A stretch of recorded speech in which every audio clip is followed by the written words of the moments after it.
এদিকে গুলশানে চলছে পৌষ উৎসব। সেখানে আছেন সহকর্মী সুমনা সুমি, সরাসরি যুক্ত হচ্ছে তার সাথে।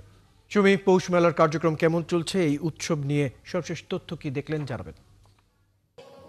রয়্যাল পৌষ মেলা থেকে আপনাকে প্রথমেই পৌষালী শুভেচ্ছা জানাতে চাই, সাথে দর্শকদের।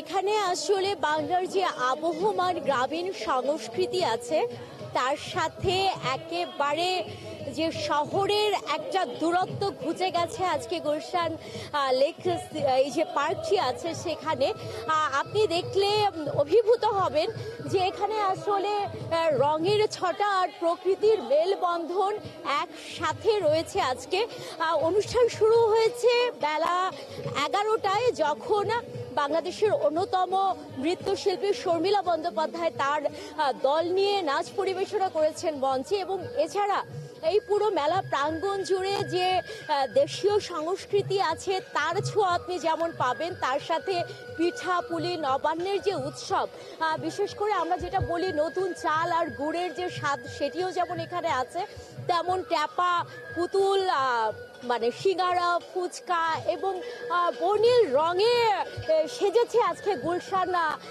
এই লেক পার্কটি। এবং এখানে কিন্তু বাংলাদেশের যে বিশেষ শিল্পীরা তারাও আছেন। আমরা এই মুহূর্তে চলে যাব ত্রপা মজুমদারের কাছে, আমরা তাকে দেখতে পাচ্ছি এখানে।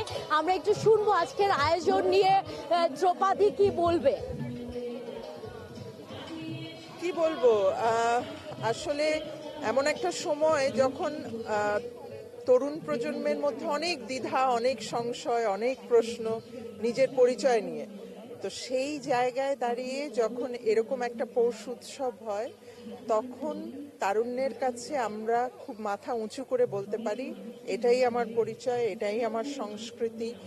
এভাবেই আমি বাংলাদেশের একজন মানুষ যে এই পরিচয় নিয়ে বিশ্বের বুকে মাথা উঁচু করে দাঁড়াতে পারি, যে এই আমি, এই আমাকে চিনবার জন্য এই ধরনের। সুমনা সুমি, আপনি খবর রাখতে থাকুন। পৌষ মেলার পরবর্তীতে প্রয়োজন আবারও যুক্ত হবো। দর্শক, আমাদের সাথে আমাদের সহকর্মী সুমনা সুমি যুক্ত ছিলেন। গুলশানে পৌষ উৎসব নিয়ে সর্বশেষ খবর জানাচ্ছিলাম।